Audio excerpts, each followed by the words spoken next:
అమ్మ వాళ్ళైతే మా ఇంటికి వచ్చారు. సో ఎందుకు వచ్చారు ఏంటి అనేదంటే చెప్తాను ఇప్పుడు. సో మీకు ఈ ఆచారం ఉందో లేదో నాకైతే తెలియదు, కానీ మా సైడ్ అయితే కంపల్సరీ ఈ ఆచారం అయితే ఉందన్నమాట. అది ఏంటి అని అంటే, పెళ్ళైన ప్రతి ఆడపిల్లకి పుట్టింటి తరపు నుంచి ఎవ్రీ ఇయర్ శారీ అనేది ఇస్తారు. సో అది ఉగాది ముందు ఇస్తారనమాట, అంటే దాన్ని ఉగాది సారీ అని అంటారనమాట. సో దాంట్లో భాగంగానే నాకు అమ్మ వాళ్ళు అయితే వచ్చి వాళ్ళు సారీ అయితే ఇచ్చారు. సో ఇది ఇచ్చి కూడా 1 వీక్ అయింది. వీడియో అయితే లేట్గా పోస్ట్ చేస్తున్నాను. సో ఫస్ట్ అయితే సారీలో మనకి చీర, పసుపు పట్టు, అలాగే గాజులు, పువ్వులు అయితే ఇస్తారు.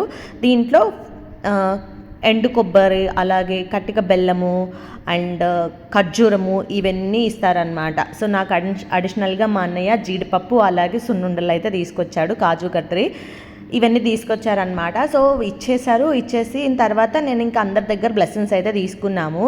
సో మా బుడ్డదైతే మంచిగా ఎంజాయ్ చేస్తుంది అనమాట. చాలా అల్లరి కూడా ఎక్కువ అయిపోయింది. సో నేను ఇంకా మా అన్నయ్య వద్ద దగ్గర నుంచి బ్లెస్సింగ్స్ తీసుకుంటా ఉంటే అది కూడా ఇలా బ్లెస్సింగ్స్ అయితే తీసుకుంటుంది. సో అలాగే మీకు ఇలాంటి ఆచారం తెలుసా లేదా అనేది నా కామెంట్ బాక్స్లో కామెంట్ చేయండి.